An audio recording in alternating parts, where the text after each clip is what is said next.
오늘은 이 문제에 대해서 제가 좀 말씀을 드리겠습니다.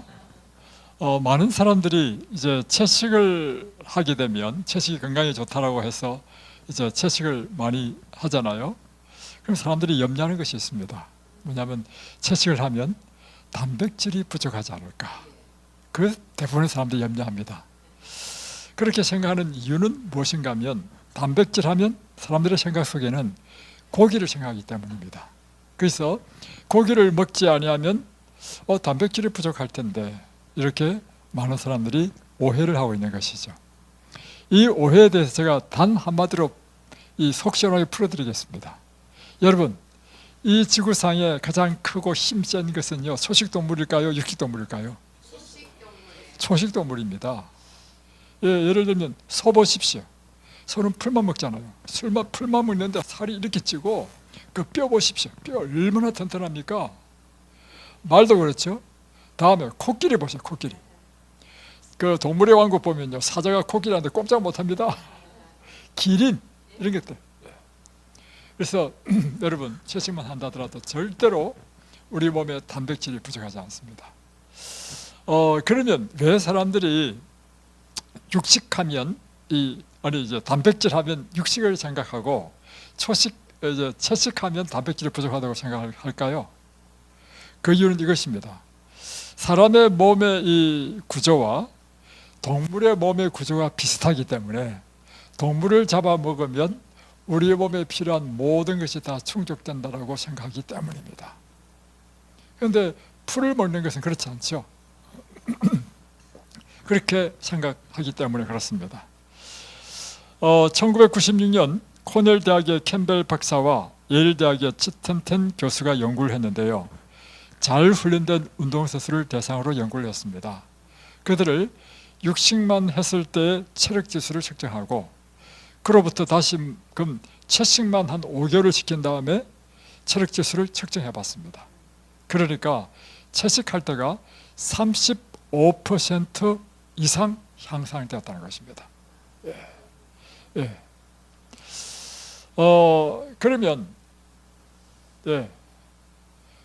하루에 우리 몸이 필요한 단백질량은 얼마큼 될까? 우리가 하루에 먹는 총 칼로리 양에서 몇 퍼센트를 단백질로 채워야 할까요? 이것은요, WHO 또 국립과학기술원에서 권장하는데요, 그것은 총 칼로리의 10% 이내면 된다는 것입니다. 그러니까 그렇게 많지 않아요, 여러분. 여러분이 생각하는 것처럼 단백질을 많이 먹어야 된다, 그건 아닙니다. 물론 단백질은 중요합니다. 왜냐하면 우리 모든 살을 이루는 것이 다 단백질이고요, 우리 호르몬의 모든 그 기제가 다 단백질입니다. 그런데 여러분, 중요하다고 해서 많이 먹어야 된다, 그것은 아닙니다. 우리 몸에 정말 중요한 것은 미네랄 바이타민이거든요. 그런데 미네랄 바이타민도요, 우리 몸이 필요로 한 요소는요, 아주 극소미량입니다. 그런데 극소미량 이상의 우리가 입으로 투여해서 비타민, 미네랄을 먹잖아요. 그러면 그것이 우리 몸에 독이 됩니다. 그걸 아셔야 됩니다. 그래서 10%만 하면 되고, 또 우리에게 최소 필요한 양은요, 그보다 더 낮습니다. 5%밖에 안 됩니다. 그러니까 권장량은 우리 몸이 필요하는 최소한의 2배를 잡아준 것입니다. 왜 2배를 잡아주냐? 사람들이 육식을 할 때는요, 이것의 또 2배인 한 20%에서 25%를 먹어요. 그럴 경우에는 이제 생기는 것이 뭐냐? 우리 몸에 질병이 생긴다는 것입니다. 그걸 여러분이 아셔야 됩니다.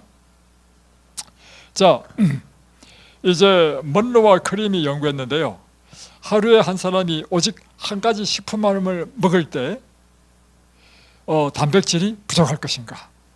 참 중요한 것입니다. 자, 예를 들면 이제 식사로 이제 우리는 밥도 먹고 반찬도 먹고 이렇게 먹잖아요. 그러니까 밥도 먹고 반찬도 먹으니까 골고루 야물을 섭취하기 때문에 영양의 밸런스를 갖춘다 생각하잖아요. 그런데 예를 들면 감자만 먹는다, 다른 거 안 먹고 고구마만 먹는다. 옛날에 우리 못 살 때 감자만 먹었잖아요. 그럴 경우에 열량은 충분하게 200칼로리를 먹어. 똑같은 필요한 열량을 먹는다면 감자만 먹었을 때 이것저것 반찬을 먹고 정상적인 식사할 때보다도 단백질이 부족할 것인가? 자, 단백질 가운데 또 이것이 있습니다. 단백질을 이루고 있는 아미노산이 있는데, 우리 생명 유지를 필요로 하는 것은 20종류의 아미노산이 필요합니다. 이 20종류의 아미노산 가운데 옛날에는 8가지였는데 요즘 과학이 발달해서 9가지로 늘어났습니다. 9가지의 필수 아미노산 산은 이 왜 필수냐? 이 뜻은 뭐냐면 반드시 우리가 음식으로 먹어줘야만이 충족되는 아미노산인 것입니다. 나머지 11가지는요, 우리가 음식으로 먹지 않는다 하더라도, 여러분 그걸 기억하십시오. 우리 몸은요, 반드시 우리 먹은 거로만 우리 몸에 다 채워지는 게 아닙니다. 우리가 예를 들면 소 보세요. 소는 풀만 먹죠. 풀만 먹어도 그 몸에 필요한 모든 것의 영양소를 다 만듭니다. 그래서 어떻게 만들었냐면 그 몸에서 합성, 분해, 여러 가지 작용으로 인해서 우리 몸 속에서 그것을 만들어낸다는 것입니다. 예를 들면 채식할 경우에 가장 큰 문제가 비타민 B12가 부족하다 하잖아요. 그렇다면 소는 비타민 B12가 부족해야 되잖아요. 안 부족합니다. 왜 그런가? 그 몸에서 만들어낸다는 것입니다. 그걸 아셔야 돼요. 그래서 여러분이 식사할 때 이렇게 하시면 안 돼. 우리 몸에 필요한 모든 요소를 먹기 위해서요, 막 20가지의 반찬을 먹는다. 그러면 안 됩니다, 여러분.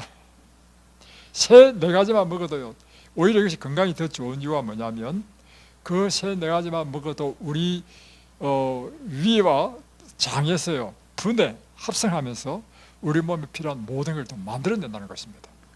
그래서 아미노산도 이 11가지는요, 먹어주지 않는다 하더라도 우리 몸이 만들어내, 우리 몸에서. 그런데 이 8가지는, 9가지는 반드시 이제 먹어줘야 된다는 것이 필수라는 뜻입니다. 그것이 이제 이런 것이죠. 예를 들면 히스티닌, 아이소루신, 루신, 라이신, 메치오닌, 페닐알라닌, 뭐 여러 가지 이름이 있어요. 트립토판, 발린 이런 것들이 있어요. 근데 측정을 해보니까 이렇습니다. 자, 잘 보세요. 9가지를 이제 필수 아미노산이 하루에 사람에게 필요한 양을 측정해 보니까 발린, 또 트립토판, 또 예를 들면 페닐알라닌, 요만큼만 필요해. 이것이 우리 몸에 필요한 하나, 둘, 셋, 넷, 다섯, 여섯, 일곱, 여덟, 아홉, 요만큼 필요해요.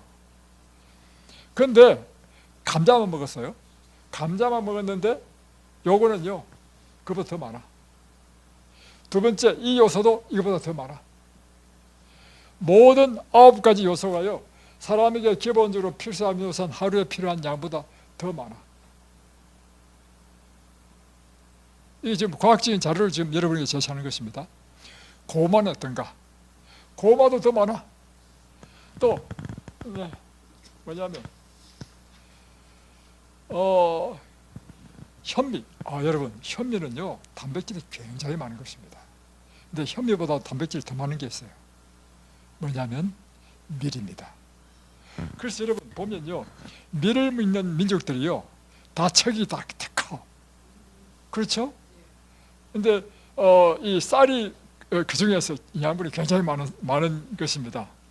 쌀 하나만 먹어도요, 다 이 필요한 필수 아미노산의 필요량보다 더 많아. 그래서 결론은 뭐냐면, 비록 한 가지 종류만 먹는다 하더라도 필요한 단백질은 다 충족된다는 것입니다. 그러므로 결론은 뭐냐면, 채식만 할 경우에 단백질의 부족은 전혀 있을 수 없다. 그래서 영양학 박사인 메시나 박사는 이렇게 발표했습니다. 사람들이 하루 중 여러 회 분량의 곡류, 콩, 야채를 먹고 일량이 충분하다면 단백질 부족은 불가능하다. 자, 더 중요한 것, 이 단백질 섭취를 동물성으로 했을 때는요, 이게 암의 원인이 된다는 것이 실험을 통해서 밝혀졌다는 것입니다. 자, 이게 누가 실험했냐면 코넬 대학의 콜린 캠벨 박사가 이제 했는데, 이것을 실험하게 된 계기는 뭐냐면 필리핀 정부가 미국 정부에 요청을 했습니다. 어떻게 요청했냐면 필리핀 나라는 가난한 나라잖아요. 이제 필리핀 정부가 미국 정부에 요청했습니다. 뭐냐면 우리 어린애들이 간암이 걸린다는 거예요. 필리핀 애들이. 그래서 간암으로 죽는 애들이 많아.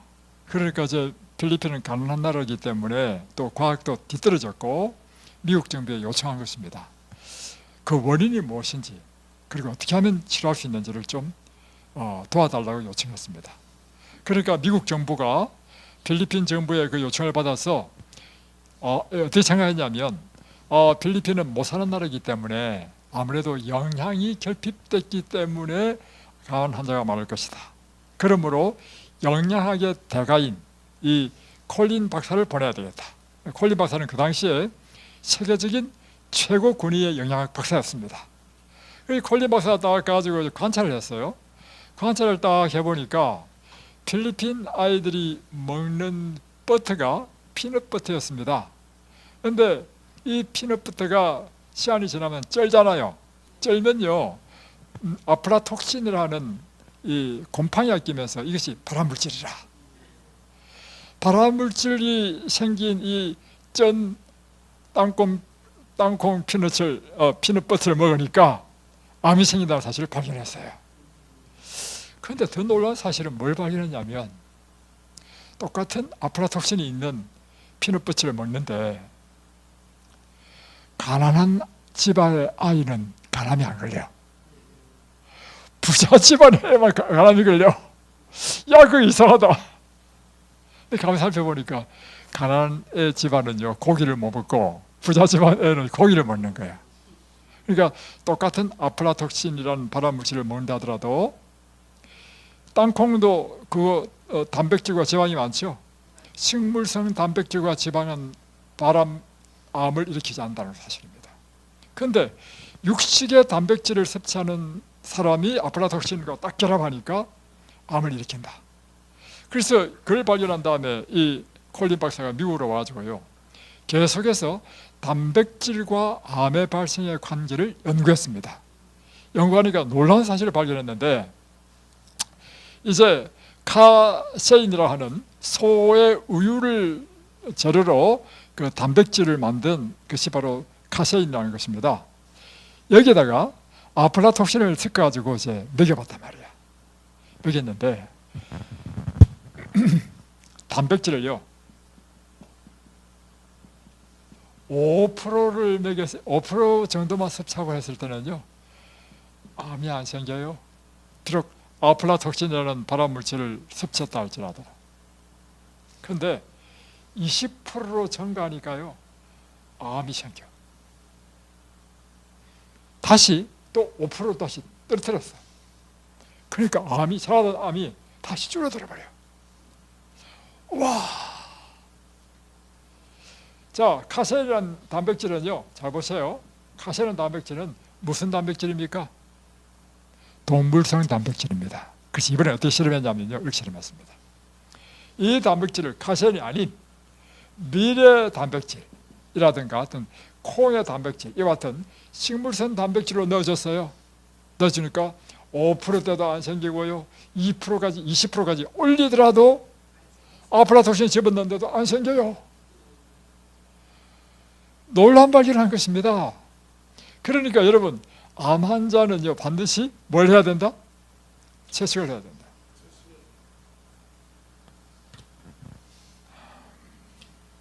여러분, 채식할 때 유익한 것. 채식을 하게 되면요 항산화 물질이 많습니다. 이 항산화 물질은 오히려 암을 치료하는 물질이라. 그래서 특별히 채식을 할 때 제일 좋은 것은 팔토케미칼을 하죠. 뭐냐면 식물 자체 내에 암을 치료하는 물질이 있는 것이 팔토케미칼이라는 용어를 쓰는데, 이것이 식물의 색깔에 따라서 그 물질이 다 달라. 그래서 예를 들면 그 블루베리 이런 그 색깔이 좀 검은 색깔이면서도 짙은 그런 색깔이 있죠. 안토시아닌이 많아. 이 안토시아닌이 눈에도 좋고 그것이 항암물질이라. 또 예를 들면 이 빨간 색깔, 주황 색깔 이런 것에는 또 뭐가 많느냐면 그게 많잖아요. 그 뭐야? 호박에 많은 게 뭐예요? 베타카로틴이 많아. 그러니까 색깔마다 그런 물질들이 다 있어. 그래서 가장 좋은 것은 뭐냐면 빨주, 노초, 파남부로 식사를 하는 게 제일 좋다는 것입니다. 그래서 이것에서 우리가 요리를 할 때 자체를 보십시오. 항상 뭘 맞추냐면 색깔을 맞춰요. 그것은 다양한 종류의 이 항산화제를 여러분에게 공급하기 위한 것이다. 또 육식을 하게 되면, 또 채식을 하게 되면, 그런데 이제 예를 들면 이제 육식을 하게 된다. 이러면요, 육식은 우리 몸을 산성화시킵니다. 산성화되면 암 체질이 됩니다. 그래서 채식을 하게 되면 우리 몸이 적당한 약 알칼리로 바꿔줘요. 그래서 여러분의 체질을 암 체질에서 암 치료하는 체질로 바꾼다 하는 것입니다. 그리고 이제 또 골다공증에도 좋습니다. 간단히 설명하면요, 육식을 하면 오히려 골다공증이 더 심해지고요, 채식을 하면 뼈가 더 튼튼해집니다. 이번에 요리 강습에서 왔을 때 저 놀라운 간증을 들었습니다. 이유나 씨, 그 자매가 나는 40대인 줄 알았습니다. 진짜로 60이야. 우리 모두 다 놀랬죠. 그런데 이 자매가 이제 뭐 미끄러져 가지고 이제 이 정강이 뼈가 막 팍 부러져 가지고 핀을 박았댔잖아요. 그래가지고 아프니까 자기가 밥을 못해 먹어가지고 뭐만 먹었냐면 채소만 막 먹었다잖아요. 채소만 먹었더니 뼈가 막 튼튼해진 거야. 다른 사람이 그 사람도 다 다른 사람이. 한경자 씨 왜 안 나오셨어? 이제 전화 한번 해봐요. 또 잠자는가 봐. 다 깨워 전부 다. 이 참 큰일이구만. 이거 야 강의에 집중이 안 돼 가지고. 한경자 씨도 지금 채식만 쭉 했잖아요. 70인데 딱 가서 채식제 보니까 뼈 건강한 20대란 20대. 여러분 채식을 하게 되면 여러분의 뼈가 더 튼튼해집니다. 이곳에 2023년도 재작년이죠. 미국에서 이제 한 분이 오셨습니다. 이분 연세는 60대 후반인데 보니까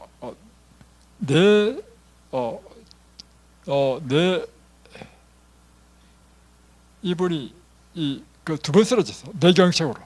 뇌경색으로 두 번 쓰러졌는데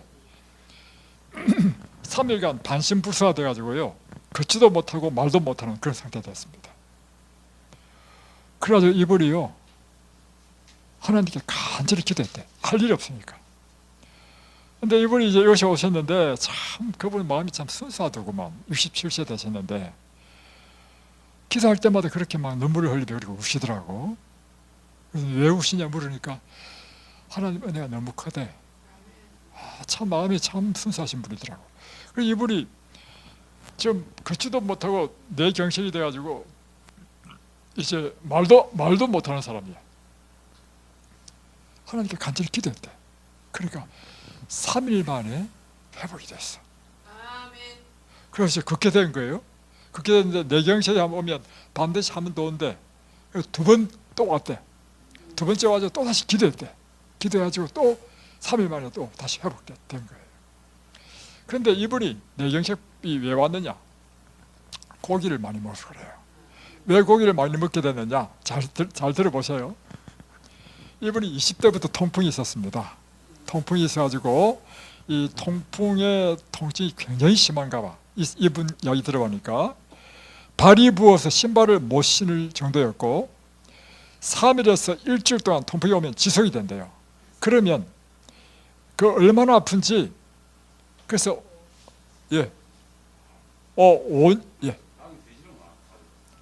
발을 땅에 대지를 못한답니다. 잠깐, 자, 발을 땅에 대지 못할 만큼 아프답니다. 그래가지고 이분이 이제 병원에 갔겠죠, 당연히. 그러니까 병원에서요, 요산수치를 내리는 약을 이제 먹고, 다음에 발작이 올 때, 3일이나 일주일 동안 발작 오잖아요. 그때는 막 너무너무 아프대. 그때는 또, 그때 먹는 약이 또 별도로 있다네.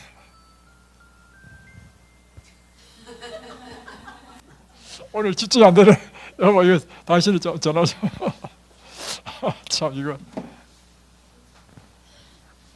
그래서 이제, 그 엄청나게 이제 아픈데 병원 가니까 하는 이야기가 뭐냐면, 이 약을 먹어야 된다 해가지고 약을 몇 년째 먹었냐면 3년을 계속 먹었대요. 3년을 먹으니까 어떻게 됐냐? 그 약으로 인해서 신장이 다 망가졌어.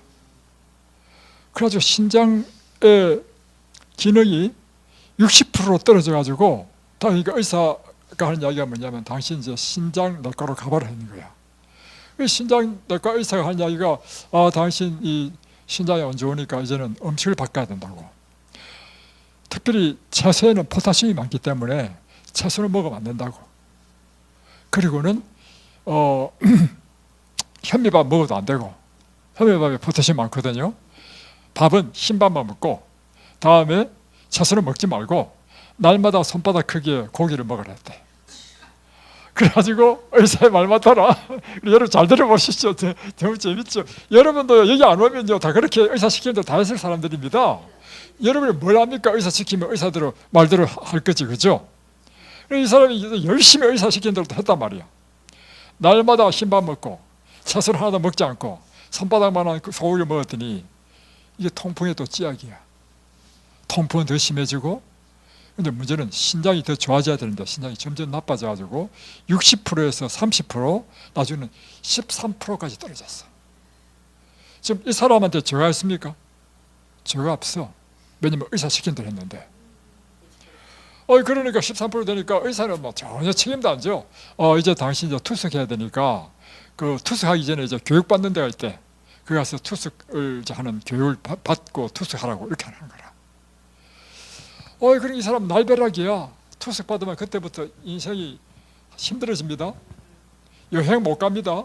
일주일에 2번씩 투숙해야 되고요. 투숙하면 4시간씩 투숙해야 되는데, 하고 나면요 힘이 빠져가지고 그냥 축 늘어집니다. 그러니까 이거 안 되겠다 싶은 거라. 그때부터 이 사람이 이제는 내가 내 살 길을 마련해야 되겠다 라고 생각했고, 그때 이제 우리 그 교회에 있는 장로님이 이제 우리 유튜브로 이든밸리를 보시는 분이신데 소개를 했어. 그러니까 이분이 그때부터 이제 이든밸리 유튜브를 열심히 봐가지고 여기에서 하라는 대로요 과일 금식을 집에서 한 거야. 여기에서 하라는 대로 채식하고, 여기서 하라는 대로 다 운동도 하고 계속 한 거예요. 하니까 어떻게 됐냐면 이제 2달을 했어. 2달. 이든밸리 유튜브 따라하기 2달. 피검사를 했는데요, 신장 기능이 13%에서 37% 올라왔어. 그래가지고 이 다음에 콜레스테롤 정상 범위로 딱 되고, 그래서 이분이 미국에서까지 오신 거예요. 아틀란타에 사시는 분인데 오셔가지고 한 달 동안 요양했습니다. 그래가지고 가셨는데 37%에서 50% 지금 정상됐어요. 그래서 제가 드리는 말씀은 뭐냐면, 여러분 채식하면 단백질이 부족하다 하는 것은 여러분의 편견입니다. 오히려 여러분이 채식을 하면 여러분의 뼈 건강, 여러분의 몸 체질, 여러분의 암까지도 다 치료하는 놀라운 능력이 있다. 이걸 제가 여러분에게 말씀드리고 싶습니다. 자, 이제 오늘은 레위기 이제 8장으로 넘어가겠습니다. 레위기 8장은 이제 아론과 그의 아들들을 제사장 직분으로 이제 위임식을 하는 장면입니다.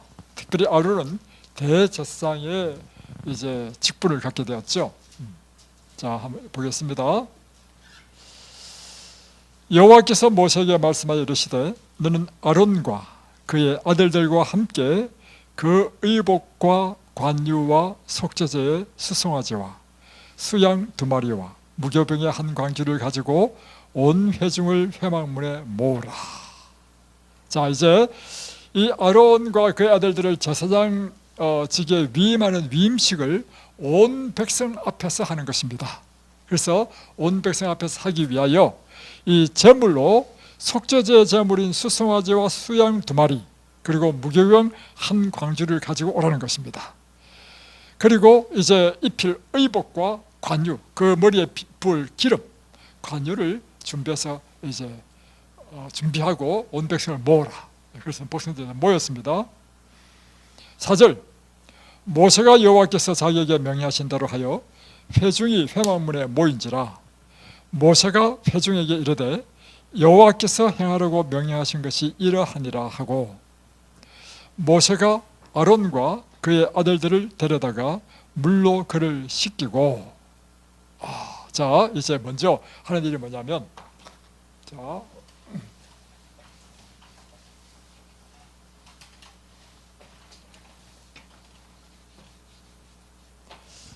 이제 오늘은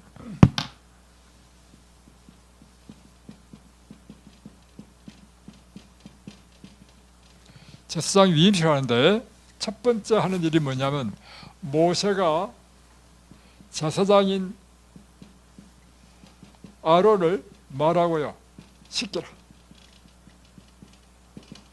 다음에 두 번째, 잘 읽어보시겠습니다.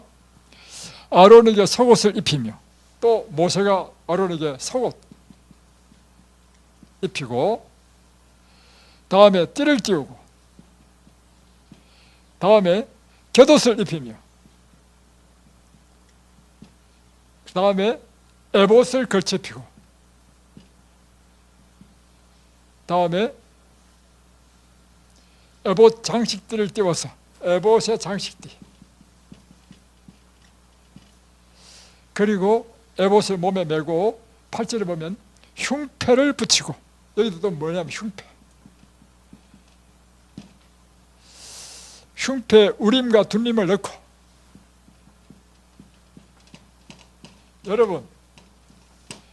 여러분이요 일반적인 교회 다니시면요 평생 교회 다니도 이런 이야기 한 번도 못 들을 겁니다.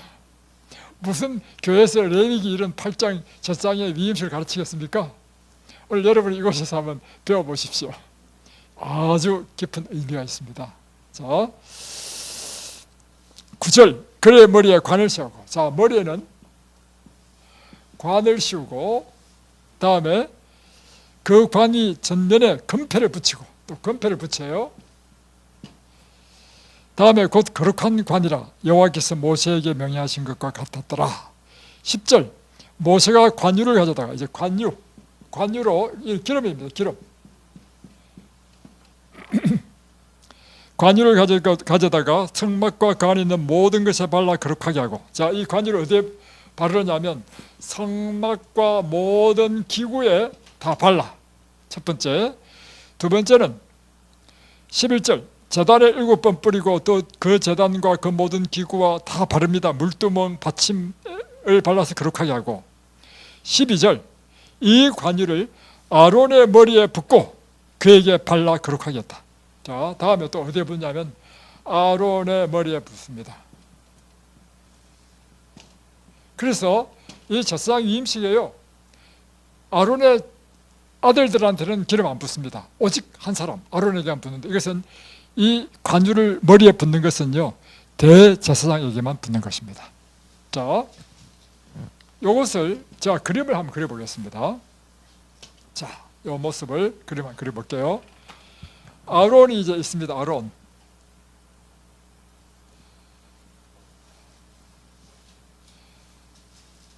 있죠? 자, 잘 보세요.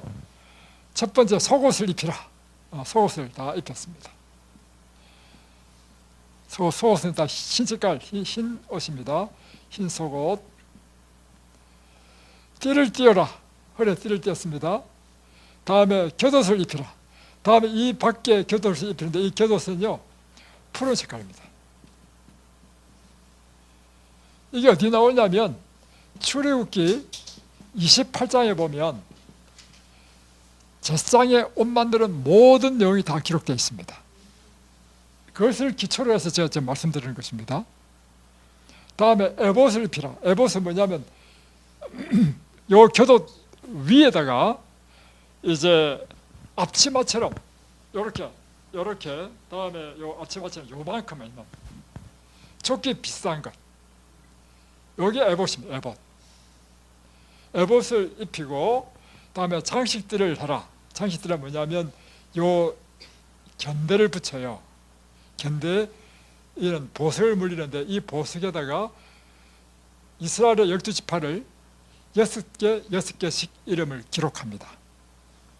다음에 장식들을 입히고 다음에 흉패는 뭐냐면 에봇 가운데 한 뼘씩 요만큼의 패를 붙여요. 패를 붙이는데 여기에다가 12개의 보석을 박습니다. 하나 둘 셋 해가지고 4줄로. 그럼 총 보석이 몇 개 되죠? 12개는 각 보석마다 한 지파의 이름을 기록하는 것입니다. 그래서 가슴에 흉패를 붙인다는 의미는 뭐냐면 제사장이 언제나 이스라엘 백성들을 대표하고 그들을 그 가슴에 안고 있다는 것입니다. 그리고 이 속에 이제 운민과 둔민이라는 또 보석을 또 집어넣어요. 자, 그래서 운민, 둔민 넣고 머리에는 이제 관을 씌웁니다. 관을 딱 씌우는, 물론 모자도 있고요.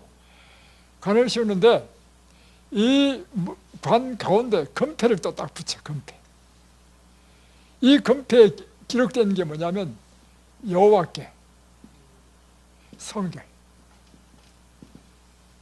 하는 글을 딱 새기는 것입니다. 다음에 이제 이 제사장의 머리에 이제 기름을 쭉 부으면 그 기름이 온 옷에 다 흐르겠죠.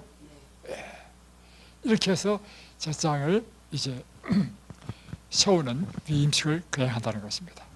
그리고는 이제 하는 일이 뭐냐면 아까 속죄제 가져왔죠. 수송아지와 순염송과 그걸 가지고 이제 제사를 드리고 하면서 이제 이 위임식을 하는 것입니다. 자, 이제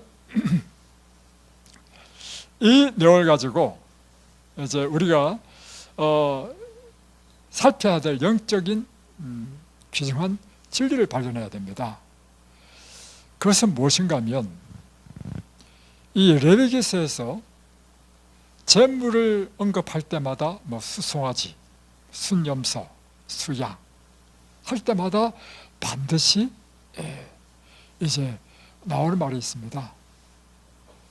그 뭐냐면요, 거룩이란 것입니다. 거룩. 예.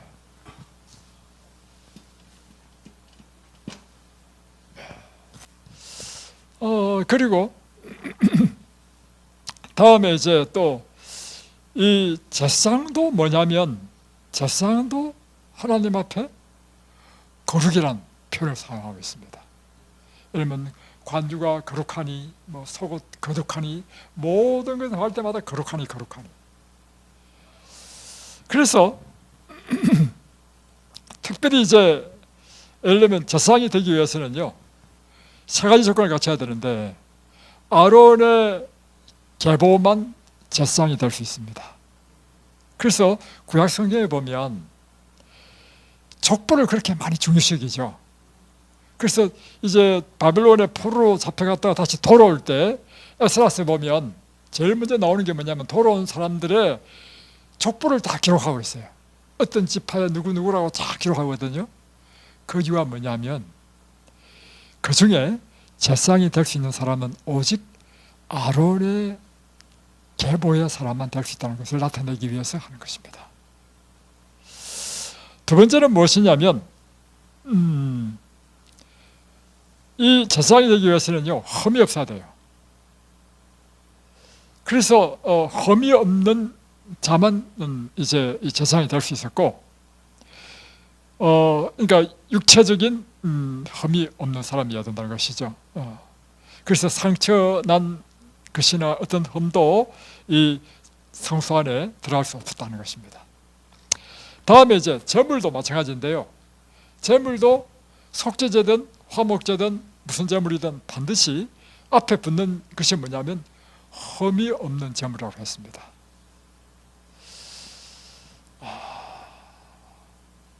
이건 굉장히 중요한 의미를 갖고 있는데요. 하나님께서는 우리에게 요구하시는 것이요, 완전함을 요구한다는 것입니다. 그게 거룩함이라는 것입니다. 그래서 왜 우리가 건강해야 되느냐? 하나님이 우리에게 요구하는 것은요, 병들고 상하고 그런 것은 하나님의 거룩함에 맞지 않아. 하나님이 우리를 향한 당신의 이상은요, 우리를 어떻게 만들어주고 싶냐면 우리를 거룩한 하나님의 백성으로 만들어주고 싶어하고, 그 거룩함 속에 무엇이 포함되느냐 하면 흠이 없고 완전한, 우리 정신적이든 육체적이든 완전한 사람으로 만들어주고 싶어하는 것이 하나님의 뜻인 것입니다. 이것 때문에 여러분이 병이 났을 때요, 어디로 보냈냐면 이든밸리로 보내는 것입니다. 이든밸리에서 여러분이 치료받고 다시금 완전함을 입어서 하나님의 흠없는 하나님의 백성이 되기를 원하는 것입니다. 그래서 여러분, 제사장에게 이렇게 완전함을 요구했던 것처럼요, 베드로전서 2장 9절에 보면 너희는 택하신 족속이요 왕같은 제사장이었습니다 했잖아요. 우리가 다 제사장이 된 거야, 지금 이 시대에. 그래서 우리가 이 세상 사람들과 달라야 될 게 있는데 뭐냐면, 우리가 이 제사장처럼 완전하고 건강한 것이 이 세상 사람들과 딱 특징 지어져야 된다는 것입니다. 그래서 로마서 12장 1절에 보면 이렇게 되어 있습니다. 한번 찾아보겠습니다. 로마서 12장 1절.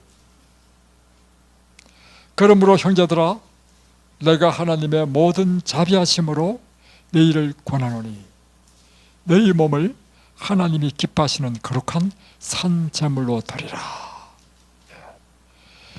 우리가 뭐가 된다는 것입니까? 거룩한 산 제물로 하나님께 드리라는 것입니다. 제사 드리는 그 양을 드린 것처럼 우리가 하나님께 드려지는 제물이 되는데, 우리는 살아있는 제물로 하나님께 드려지라는 것입니다. 제물로 드려지려면 반드시 조건이 있어요. 어때야 됩니까? 흠이 없어야 돼. 그래서 이것은 무엇인가 하면 하나님께서 우리에게요, 흠없는 사람으로 만들어 주셨다는 것입니다.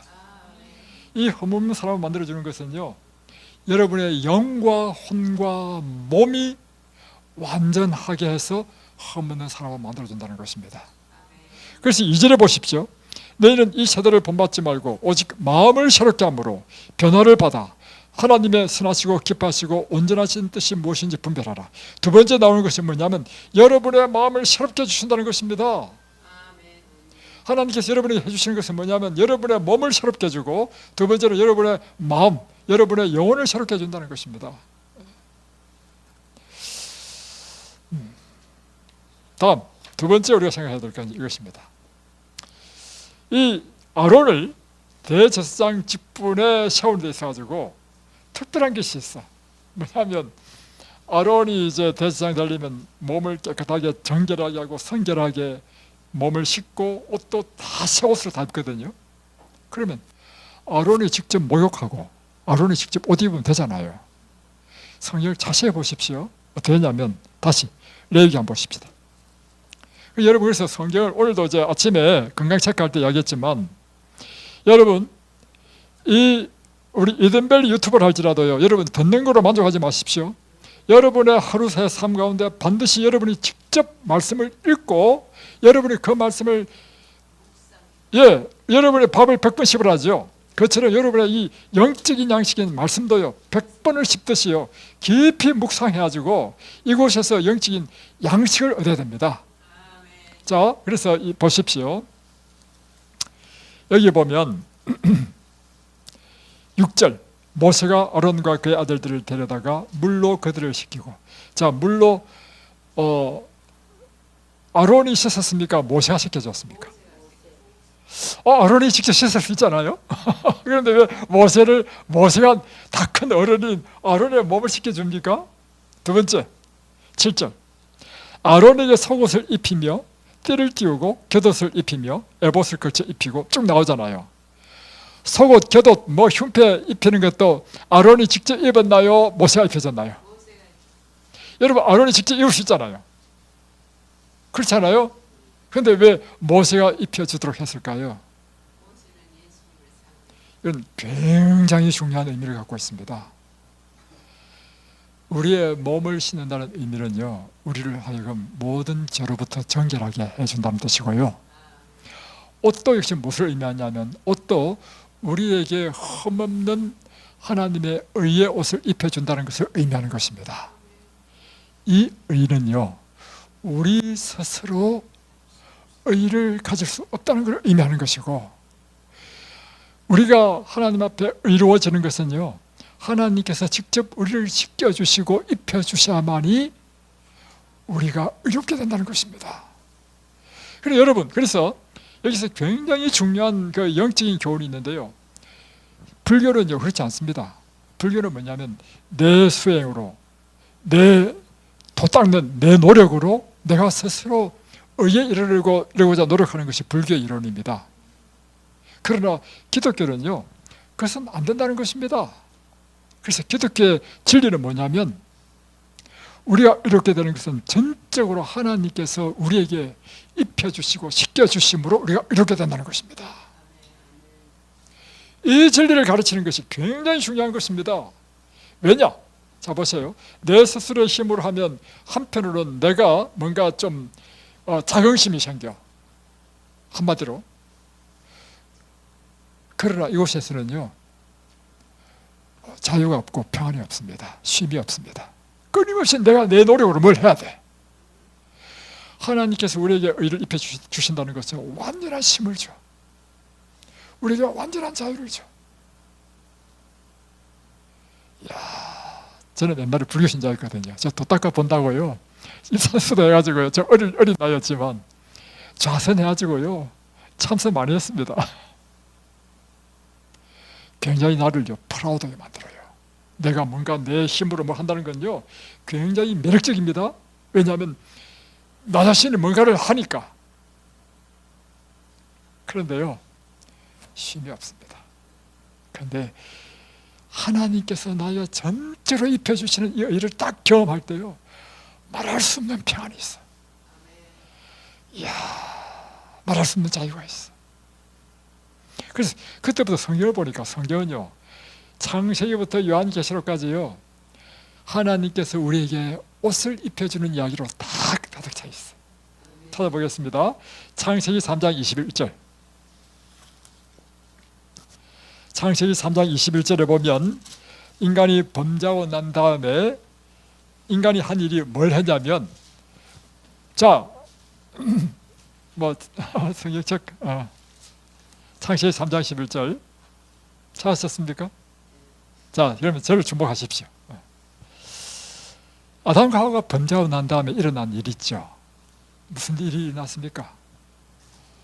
갑자기 눈이 확 밝아져가지고요, 내가 벗은 것이 딱 알게 됐어. 그러면 범죄하기 전에는 벌거벗지 않았습니까? 그런데 범죄하기 전에는 왜 벗은 걸 몰랐죠? 바로 그렇습니다. 여러분이요, 우리가 이제 천국 가잖아요. 천국 갈 때 이제 그림에 보면 뭐 하얀 옷을 입은 처럼 느껴지지만요, 제가 생각할 때는요, 그 사람이 만든 옷이 아니고요, 빛의 광선에 의해서 그렇게 보일 뿐입니다. 저는 그렇게 믿습니다. 왜냐하면 창세기에 보면 아담과 하와가 처음 범죄하기 전에는요 벌거벗었지만 부끄러워하지 않았습니다. 그것은 우리가 죄가 없을 때는요 하나님의 영광이 우리에게 비치기 때문에, 하나님의 영광이 우리에게 빛으로 나오기 때문에 이것이 부끄럽지 않고 영광스러운 몸이야. 그 예를 들어보겠습니다. 모세가 시내산에서 40일 동안 하나님과 같이 있었죠. 내려왔죠. 그때 일어난 일이 뭡니까? 그의 얼굴에서 빛이 났습니다. 광채가 났습니다. 사람들이 눈 뜨고 못 볼 만큼 그렇게 광채가 났어요. 그래서 수로 감쌌잖아요. 그러니까 여러분, 우리가 하나님의 영광 가운데 있으면요 우리 몸에 빛이 나는 거야. 근데 여러분, 죄를 지으니까 일어나는 일이 뭐냐면 그 영광의 빛이 사라져 버렸어. 그러니까 옷 벗었네. 그래서 부끄러우니까 뭘 했냐면요, 무화과 잎을 엮어가지고 치마를 만들었어요. 자, 무화과 잎으로 치마를 만들면 일어나는 일이 있는데요, 이게 촉촉할 때는 옷이 돼요. 그런데 이게 좀 지나면 마르잖아요. 잎이 마르면 어떻게 됩니까? 아니, 또르르 말려버려요. 그죠? 그러다 하면 앉았다 일어나면 어떻게 돼요? 부스러져. 이게 뭐냐면 우리 스스로 우리의 죄를 가리려고 하는 모든 노력은 이와 같이 나뭇잎, 무화과 잎으로 우리 옷을 만든 것과 같다는 것입니다. 굉장히 중요한 영적인 교훈이죠. 그러니까 하나님께서 하신 일이 뭐냐면 양을 잡으셔서 양 가죽으로 가죽옷을 입히셨다. 이 의미는 뭐냐면 두 가지 의미가 있습니다. 첫 번째, 희생된 양이 있다는 것입니다. 그렇죠? 우리의 수치, 우리의 죄를 가리기 위하여 희생되신 그분은 바로 예수님이라는 것입니다. 예수님의 그 희생으로 우리는 우리의 죄를 가리는 의를 입게 되었다. 두 번째, 그것은 우리 스스로 한 것이 아니고 하나님께서 직접 그 가죽옷으로 옷을 지어서 입혀주셨다는 것입니다. 그렇죠? 그 다음에 또 보니까 뭐가 나오냐면 이사야 64장 6절, 이사야 64장 4절 한번 보십시오. 이사야 64장 4절 64장 4절에 보면 6절에 6절 무릇 우리는 다 부정한 자 같아서 우리의 의는 다 더러운 옷 같으며, 그러니까 우리의 의, 우리가 스스로 의롭다는 모든 것은요 더러운 옷 같아. 그러니까 의롭지 않다는 것입니다. 그걸 뭐로 비유했냐면 더러운 옷으로 비유했습니다. 그죠? 우리는 다 이삭이같이 시들무로 우리의 죄악이 바람같이 우리를 몰아가나이다. 마치 아담이 잎사귀로 옷을 만들어 입힌 것과 같다는 것입니다. 다음에 스가랴서 넘어갑니다. 3장 3절. 스가랴서 3장 3절에 보면 여호수아가 더러운 옷을 입고 천사 앞에 서 있다. 여호수아가 서 있는데 무슨 옷을 입고 있어요? 더러운 옷을 입고 있다. 이 더러운 옷은 무엇을 상징합니까? 죄로 얼룩진 우리의 모습을요 옷으로 비유했는데 더러운 옷을 입고 있는 모습으로 비유한 것입니다. 그러니까 하나님께서 하신 일이 뭐냐면 천사에게 명한 시를 4절에 보세요. 여호와께서 자기 앞에 선 자들에게 명령하사 그 더러운 옷을 벗기라 하시고, 또 여호사에게 이르시되 내가 내 죄악을 제거하여 버렸으니, 그러니까 더러운 옷은 무엇을 의미한다고요? 우리의 죄악.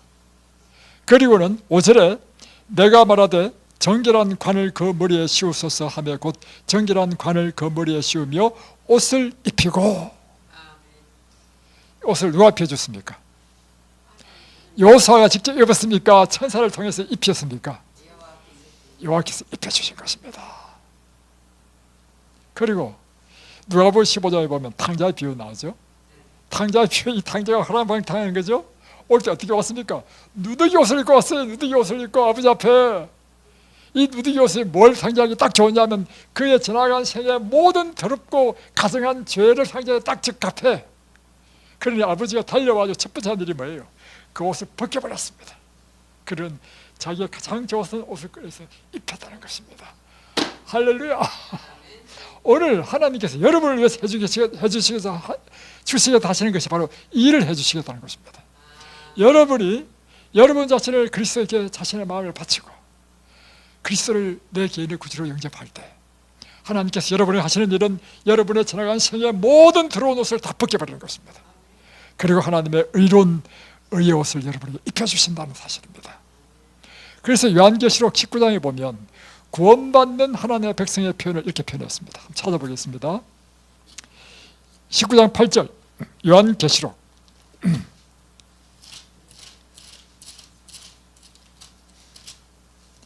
(19장 8절에) 보면 그에게 빛나고 깨끗한 세마포 옷을 입도록 허락하셨으니, 구원받는 성도들이 뭘 입어요?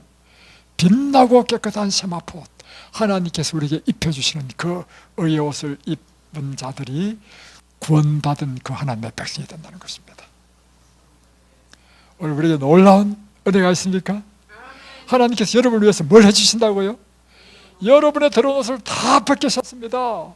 여러분에게 거룩한 의의 옷을 입혀주셨습니다.